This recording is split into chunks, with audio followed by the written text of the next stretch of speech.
Sometimes the underdog comes out on top. You know, when you put the ball and run, don't think and run. And then I won. Welcome to WatchMojo.com, and today we're counting down our picks for another top 10 sports upsets. Man, we said a prayer before, and we pray a lot and we expect a lot of things, but this just shows how powerful God is. And man, I'm so thankful for the job that these guys did on this race car. For this list, we're taking a look at even more of the most shocking single-game upsets in professional sports. That means no series upsets, and this time, no college upsets. Red Sox fans have longed to hear it. The Boston Red Sox are world champions. Number 10, Ronda Rousey versus Holm, UFC 193. Well, it sounds like a cliche, but here's a woman who needs no introduction. Going into her fight with Holm, Ronda Rousey was touted as one of the greatest pound-for-pound female mixed martial artists in the UFC, arguably of all time. She'd won all of her previous fights convincingly, either knocking out her opponents or forcing them to submit, sometimes just seconds into the fight. Needless to say, Ronda was confident before the fight and was expected to defend her belt for a long, long time. Kind of reminds me of like a bracket in judo. You're not going to win the Olympics unless you win the first round of the Olympic trials, or the finals of the Olympic trials, or the first round of the Olympics, or the quarterfinals. Like every single one of them is just as important as an Olympic final. But that all came crashing down in the most attended UFC match to that point, when former boxer Holm stepped into the octagon and knocked Ronda out with a devastating high kick to the head in the second round to become the new UFC Women's Bantamweight Champion of the world. So it's a huge giant leap, but that's okay with me. I'm going in there to win. I'm taking this fight with full confidence that I'm going to go in there and I'm going to do what I want to do. Number 9, the Green Bay Packers versus the Denver Broncos, Super Bowl 32. Brett Favre's Green Bay Packers were the defending Super Bowl champions and 11-point favorites over John Elway's Broncos, who had already lost in 3 Super Bowls during the Hall of Fame quarterback's tenure.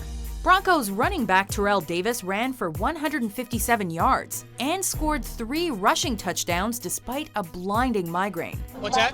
Can't see. Okay, just do this. But it was Elway's helicopter, a dramatic dive into the end zone where the QB sacrificed his body and got flipped around in midair by Packers defenders, that became one of the most iconic moments in any Super Bowl and a signature play in his incredible NFL career. Every once in a while, a game gives you that play that everybody kind of recognizes what's unfolding as it happened. And the Elway helicopter was one of those moments when you say, we can skip ahead here, we know how it ends. The Broncos played power football and beat the favored Packers to become Super Bowl champions. Denver's gonna win it!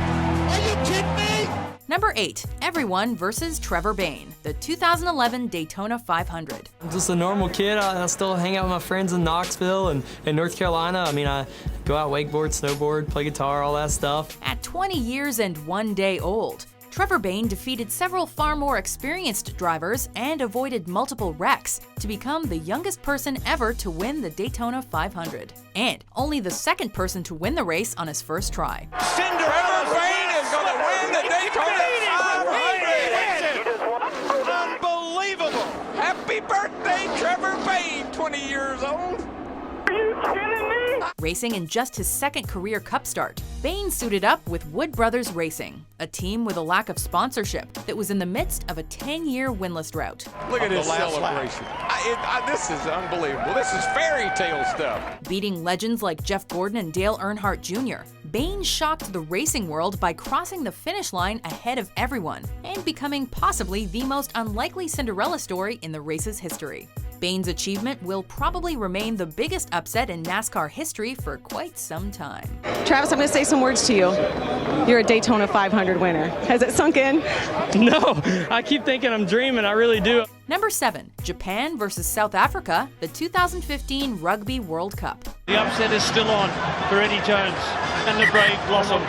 South Africa is an undisputed rugby powerhouse, taking home the World Cup twice since the tournament began in 1987. This will go out from their captain, their try scorer, and Fourie du Preez sends the ball into the stands and sends South Africa into the last 4 of the World Cup. Japan has qualified for every single Rugby World Cup since the tournament's inception, but had only won a single game in their 7 previous appearances before 2015. Japan stunned the world when they defeated South Africa 34-32 in the opening game of the pool stage, which happened to be their first win in the tournament since 1991. Here we go! Houston! Japan didn't go far in the later stages of the tournament, but finished the pool stage with 3 victories, and their best record so far. But their astonishing upset over the Springboks has put them on the world rugby map for good. It's impossible to get a word in here amongst the roar of the crowd. It is just incredible. Heartbreak for South Africa. It's not been a good afternoon for them. Number 6, Rafael Nadal versus Robin Söderling, the 2009 French Open. It's wide. Söderling takes out Nadal. Rafael Nadal was seemingly unbeatable on the clay courts of the French Open, taking home 4 consecutive titles from 2005 to 2008.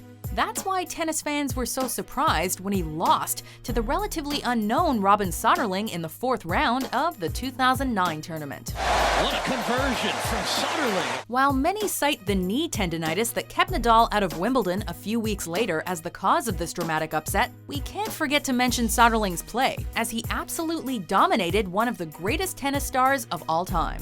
I know how he plays, how dangerous he can be, but yesterday I didn't play my best tennis, and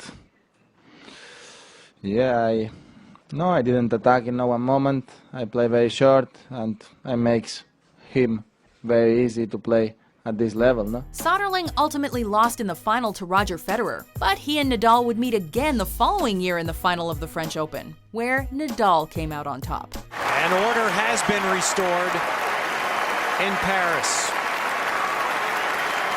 Once again, Rafael Nadal unchallenged wins his 5th French Open title. Number 5, George Foreman versus Muhammad Ali, the Undisputed World Heavyweight Championship. Maybe he can pull off a miracle. But against George Foreman, so young, so strong, so fearless. It was infamous boxing promoter Don King's idea to have dictator Mobutu Sese Seko pay for and host a fight between Ali and Foreman in what was then the African nation of Zaire. Don King put this together. It was not a color put it together. You understand? I'd like to call him the Messiah. The result was the Rumble in the Jungle. For context, Ali had been stripped of his title for dodging the Vietnam draft and lost by decision to Joe Frazier in the fight of the century, his first title fight since his comeback. The 32-year-old faced off against the young champion Foreman to finally reclaim his title as heavyweight champion, and he did so in tremendous fashion. The champ sat back and let Big George tire himself out by using what later became known as the rope-a-dope technique, finally knocking Foreman out in the closing moments of the 8th round.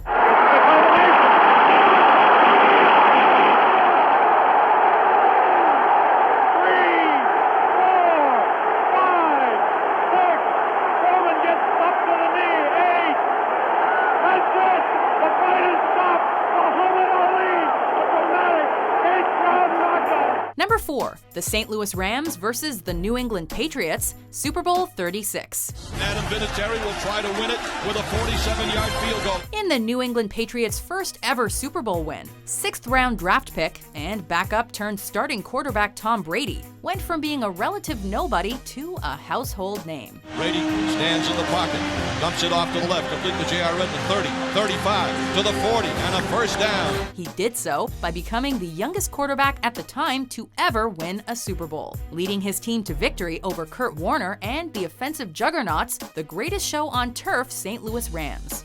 The Rams entered the game 14-point favorites, but it didn't matter because this was the first time in Super Bowl history that the game was won on the last play of the game. 7 seconds.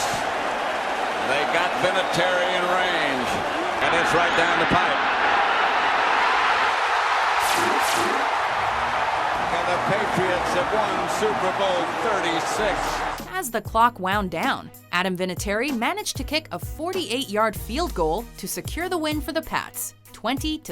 And it is good! It's good! Adam Vinatieri moves a 48-yard field goal, and the Patriots are Super Bowl champions! Number 3, Serena Williams versus Roberta Vinci, the 2015 U.S. Open. How do you describe it?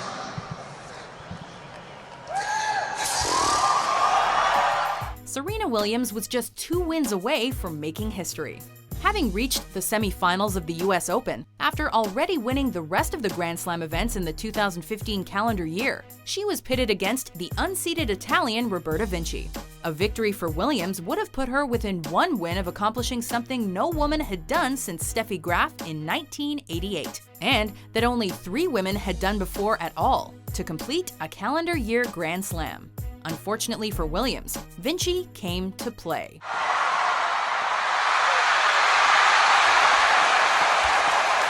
While the first set went to Serena, Vinci took over and decisively ended Williams' chance at the elusive calendar year Grand Slam.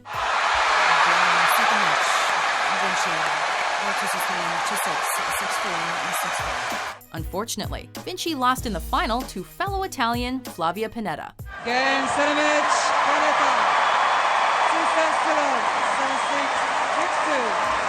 Number 2, Man O' War versus Upset, the 1919 Sanford Memorial Stakes. Then there was Man O' War, one of the great race horses of all time. Even though the horse was named Upset, no one could have predicted just how much he would live up to that name at the Sanford Memorial Stakes in the summer of 1919. The famed thoroughbred Man O' War was on a 6-race win streak when Upset managed to win the race by a nose, becoming the only horse in history to defeat the legendary Man O' War. He was only beaten once in a 21-race career. He had a lordly, imperious, difficult temper. His trainer once said of him, he was hell to break, a headache to handle, and a catapult to ride. In fact, some would have you believe that the term upset originated as a result of this win, as the term is used to refer to surprising or unlikely sports wins. While this isn't necessarily true, upset definitely had a hand in popularizing the term. When a big favorite is surprisingly defeated, there's a word for that. We call it an upset, and a large part of the reason why traces back to right here at Saratoga and the 1919 Sanford Stakes. Before we unveil our number 1 pick, here are some honorable mentions. Snap, spot, in the air, it's got the distance, it is no good! England could do no more. The match ended 1-0, and the shock result travelled around the world to be met with disbelief. Breeze hits it in the air to center. We will see you tomorrow night. 3-2 pitch. Ground ball off the glove of Ibar! They did it! They win it! The Netherlands is going to Miami! Down goes the Dominican! Dog hosts to being a hero and he's missed, but there are markers down. Penalty markers down all over the field. Illegal substitution, too many men on the field. Number 1, Germany versus Denmark, the 1992 UEFA Euro. Do you have one more surprise left for us in this championship? I hope so. Why not? The Danish national football team was called on to replace war-torn Yugoslavia less than 2 weeks before the start of the 1992 Euros. The war in Yugoslavia, it was so cruel and gruesome that the international community decided that enough is enough. You know, we're going to ban Yugoslavia from everything, and the sporting world took a stand as well. Most fans saw their unlikely advancement in the tournament as a stroke of luck that would inevitably fade away as they edged their way to the final against a much stronger German squad. Very few expected to see Denmark actually win the game while keeping a clean sheet, but they did it. The Danes were crowned champions of the tournament after a convincing 2-0 upset over a team that was much better than them on paper. One of the sports world's great underdog stories, this monumental final stands as a reminder that anything can happen on match day. It stands unrivaled to anything else that's happened in sport in Denmark. And, you know, people have an experience for that moment. And people come up to you, even 20 years on, they come up to you and tell you exactly where they were at that particular moment.